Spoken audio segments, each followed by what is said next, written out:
രാഹുൽ മാങ്കൂട്ടത്തിനെതിരെ രണ്ടാമത്തെ പരാതി കൊടുത്തത് KPCC പ്രസിഡൻ്റാണ്, സണ്ണി ജോസഫാണത്രേ. എങ്ങനെയുണ്ട്? സ്വന്തം പാർട്ടിക്കാരനെതിരിൽ, MLA ക്കെതിരിൽ പരാതി കൊടുത്തേക്കുക. ഒന്നാമത്തെ കേസിൽ അദ്ദേഹത്തിന് കോടതി ശിക്ഷിച്ചോ? ഇല്ല. അറസ്റ്റ് പാടില്ല എന്നാണ് പറഞ്ഞത്. അപ്പോഴേക്കും നിങ്ങൾ പാർട്ടി തന്നെ പുറത്താക്കി. നല്ല മാതൃകയാണ്. അതൊരു മാതൃകയല്ല. നിങ്ങളെപ്പോലൊരു പാർട്ടി തന്നെയാണ് CPM. അവിടെ AKG സെൻറ്ററിൽ സ്ത്രീ പീഡന കേസിലും പല പരാതികളും കെട്ടിക്കിടക്കുന്നുണ്ട്. അത് അന്വേഷിക്കട്ടെ. അവരൊത്തുതീർപ്പാക്കണം. സ്വന്തം പാർട്ടി നടന്ന കാര്യങ്ങൾ അതങ്ങനെ തന്നെയാണ്, ഒത്തുതീർപ്പാക്കണം.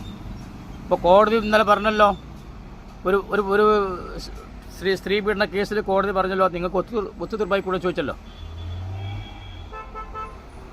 അതിന് അവസരം കിട്ടി. പക്ഷെ നിങ്ങൾ കളഞ്ഞു കുളിച്ച് വീണ്ടും നിങ്ങൾ ഇത് ഉയർത്തിക്കൊണ്ടുവന്നത് കോൺഗ്രസ്സാണ്, സണ്ണി ജോസഫാണ്.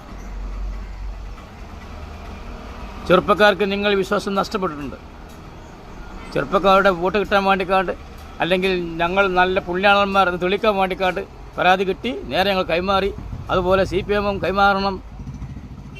എവിടെ നിന്നാണൊക്കെ വരുന്നത്? ഒരു കുടുംബത്തിലാവുമ്പോൾ പല പ്രശ്നങ്ങളുണ്ടാവും. അതൊക്കെ പരിഹരിക്കലാണ്.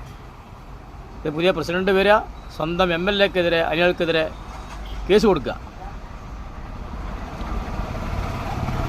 നിങ്ങൾക്ക് യുവാക്കൾ ഇനി നിങ്ങൾക്ക് വോട്ട് ചെയ്യുമെന്നൊരു പ്രതീക്ഷയും ഞങ്ങൾക്കില്ല.